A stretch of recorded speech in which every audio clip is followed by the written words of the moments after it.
प्रकाश। तो आज के इस वीडियो में हम लोग पढ़ने वाले हैं प्रकाश क्या होता है। लाइट, जो कि हमारी क्लास 12 की फिजिक्स में चैप्टर 9 है, उसमें प्रकाश का परावर्तन और प्रकाश के परावर्तन के नियम जो हैं उनको आज हम देखेंगे और इनको एकदम आसान से समझेंगे। इसका डायग्राम भी समझेंगे, आप खुद बना लेंगे। चलिए देखते हैं। देखिए प्रकाश होता क्या है। प्रकाश एक तरह की ऊर्जा है जिससे क्या हम कहीं पर भी रखी हुई, अंधेरे में भी रखी हुई वस्तु को देख सकते हैं।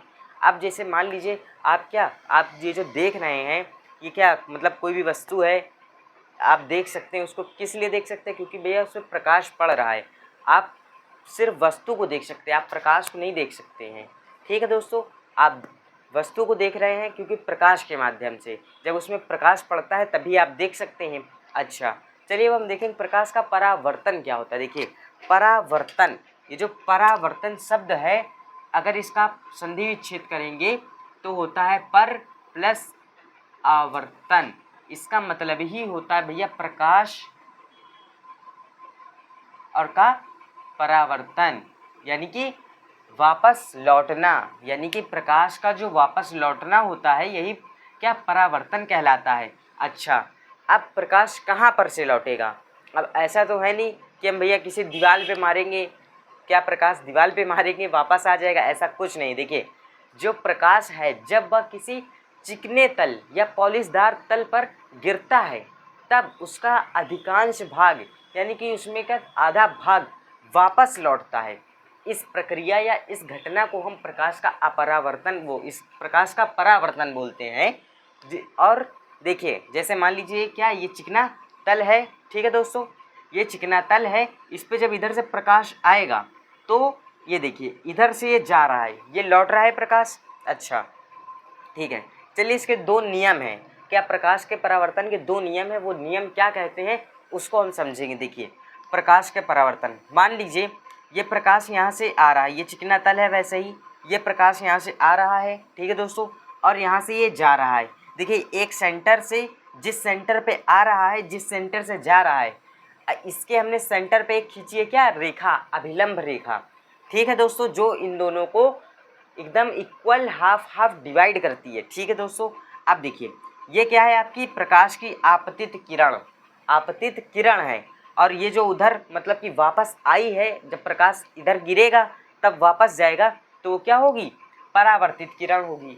अब सेम यहाँ पर देखिए, यहाँ से भैया कुछ ना कुछ क्या एक कोण बन रहा है, ये अभिलंब से एक कोण बन रहा है, इसको हम क्या बोलेंगे, आपतन कोण, क्योंकि ये आपतित किरण है तो इसलिए इसका क्या नाम भी आपतन कोण पड़ गया। ठीक, इसके परावर्तित किरण है तो ये परावर्तन कोण बन गया। ठीक है दोस्तों, अब ये देखिए अभिलंब और ये क्या परावर्तन किरण, आपतित किरण, ये दोनों, ये तीनों चीज़ें जहाँ पर मिलती हैं उस पॉइंट को हम क्या बोलेंगे, आपतन बिंदु बोलेंगे। ठीक है दोस्तों, आपतन बिंदु बोलेंगे।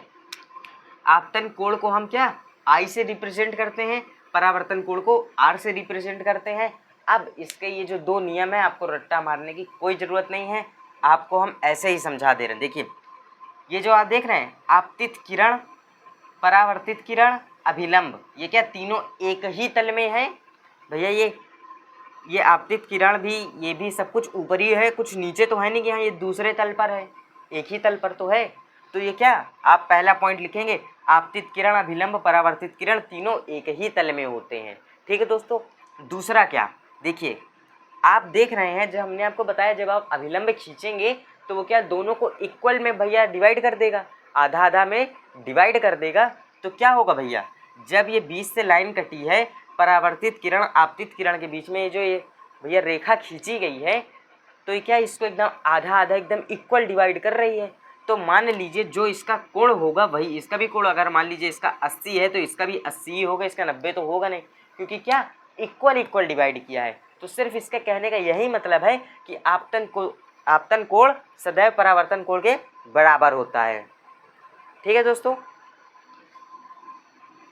ठीक है दोस्तों, ये जो टॉपिक है बहुत आसान है, हमने आपको समझा दिया है। आई होप अगर आपको ये वीडियो पसंद आया हो तो वीडियो को लाइक करें और चैनल को भी सब्सक्राइब कर लें। मिलते हैं किसी एक नेक्स्ट बहुत ही बेहतरीन से टॉपिक के साथ।